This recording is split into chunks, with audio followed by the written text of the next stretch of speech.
Hi, my name is John Vogel, owner of Leisure Time Canvas, and I am going to show you how to install a weather curtain. I'm going to show you the things that you will receive with the package you'll get with your curtains.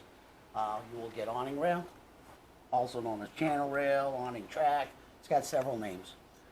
Ketter will actually be sewn to the top of your curtain. Murphys will be installed, or common sense fasteners down the sides. This is your Murphy. You'll also receive some stainless steel screws, some washers with a rubber backing, Murphy studs. Any package that is shipped, you will receive a Murphy screwdriver that will put in the studs. Simply works like a regular screwdriver. You will need a tape measure, either a cordless drill or a regular Phillips head screwdriver, Phillips head bit, a number 30 or a 1/8 inch drill bit. If you don't have a cordless, you can actually go with an awl and a hammer. That will also work. And I will show you how to install the curtain. Your channel rail will come pre-drilled.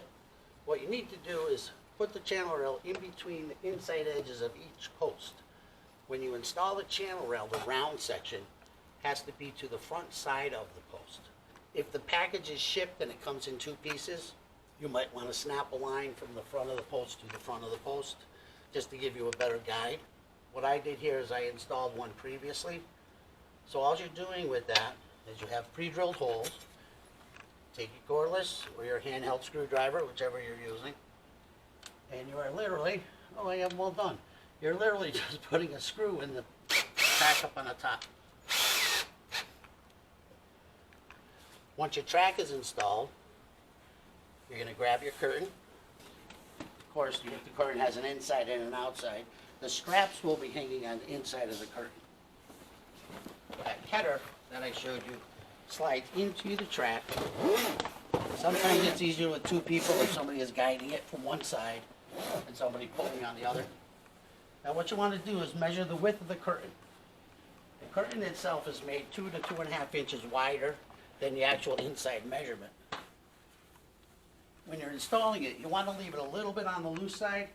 You know, you don't want to stretch everything really tight, because in the future your glass will tighten up a little, and also the vinyl will do the same. So our first step is going to be to pull the curtain about 2 inches past, in this case it's 2 inches. Now you'll notice that the top is a little loose, so you're going to take your number 8 screw with your rubber washer. You're going to push the ketter up tight against the soffit area, basically, if you want to call it a soffit. And you're just going to lock the corner in place. Locking the corner helps the curtain from sliding left to right when it gets really windy. It also holds a little better once you roll it up. Then what you're going to do is just, you can actually mark a 2-inch line or whatever your width is. You know, if you're not comfortable just pulling it down in place, you can literally just take your tape measure and a pencil. If you don't feel comfortable and you do want to mark it, you can simply just give yourself a 2-inch line right down the edge, just to give yourself a guide. Okay, once you've done that, you want to pull the curtain nice and straight. You'll notice I already have a hole in this one, so the hole basically is just a pilot for my stud. So you can do that with an awl and a hammer. You can do it with your cordless and your number 30 drill bit. Your call. I usually like the awl and the hammer because I'll have a tool belt and I can just go back quicker, and I don't have to keep 2 drills. I can keep my Phillips in one and my drill in the other. Once your hole is in place, you're going to take your Murphy screwdriver, simply install your stud. You'll notice along the way I'm not going to be getting any Emmy awards for this. Nor do I want any. Alright, so you're going to put that one on. I like to do them one at a time. Once in a while, if you're trying to do all of them, you'll end up getting more ripples in here. You know, but don't worry if you get a little bit of ripple. Of course, ideally you don't want one, but it will happen. And like I said, the material will tighten up a little bit. In the very hot weather, it will loosen. If you do roll up your curtains at night and it gets cold, you'll notice when you go to install them, they'll be a little tight. So the best thing to do is just let them hang, turn on your heaters, and that'll warm the material up and just give it a little bit more play. But see, doing them one at a time, you can get it nice and smooth. All right, and then this last one, I'm just going to put in with the drill bit. Same thing, just in the center. You know, and I'm just eyeballing the center. You can do the same. Or you can you can mark the oval on the inside of it with a pencil, you know, and go center that way. Whatever you find easier, or quicker, I should say. As long as they all come out the same. You know, again, you want to stay perpendicular to the ground or to the roof line. Now, once your side is done, you're just going to do the same process on the other side, and voila. Now, the only thing left, packages that are shipped or not shipped, the curtain is actually sewn up with an open hem on the bottom, and it's got, if you can see, a little stitch in the corner. The little stitch in the corner is designed to keep a pipe from sliding out. So if you cut a pipe approximately 3 inches less than the width of the curtain, is you can slide the pipe in, and the pipe will drop inside that stitch line, but it will still hit the beam, so it can't push in this way. See, so the pipe now can't move left or right just because of that little stitch. Now, if you want to lock this in place because you're not going to roll them up, just take another one of the stainless steel screws. You can zap that right in and lock. Now, once that's done, and you have the other side all snapped up, all you have to do is unsnap it, roll your curtain up,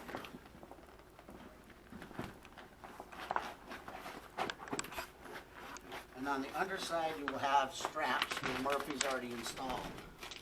Now, these straps on this particular curtain are a little bit long, and I don't have quite as much room here. Pull that up, put another stud in, that will hold your curtain up. Of course, my curtain is miniature. You know, your roll is going to end up probably about 3 or 4 times the size of this.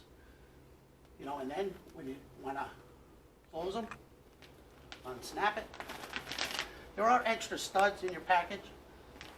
So what we normally do is we'll take the strap, and there is an actual stud attached to the other side of the strap, and we'll lock it so the strap is not hanging and dangling on the inside.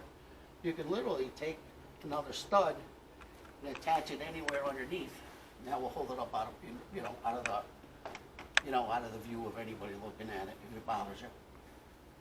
And that is pretty much it. The only thing that you do have to make one cut in one curtain. If you're coming off the building side and on your short side of your entry, there's a brick that sticks out. You took a measurement from the inside of the brick to the post. And I will show you what to do there.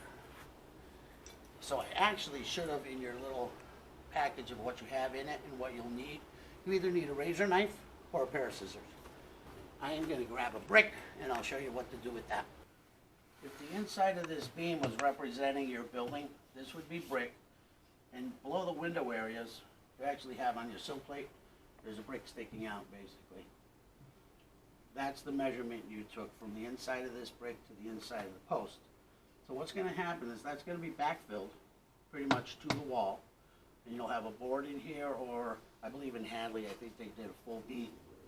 So now the curtain will come all the way over, pretty much flush with the brick, but where it hits this brick, you will notice, of course you can't go by it, you can't go behind it. So all you have to do is grab your pencil, put a mark at the top of the brick, pull your curtain back. Where the curtain is coming across, it'll be down here somewhere. Put a mark at the top of the brick and at the bottom of the brick. And then just measure the distance out. So what you'll end up with,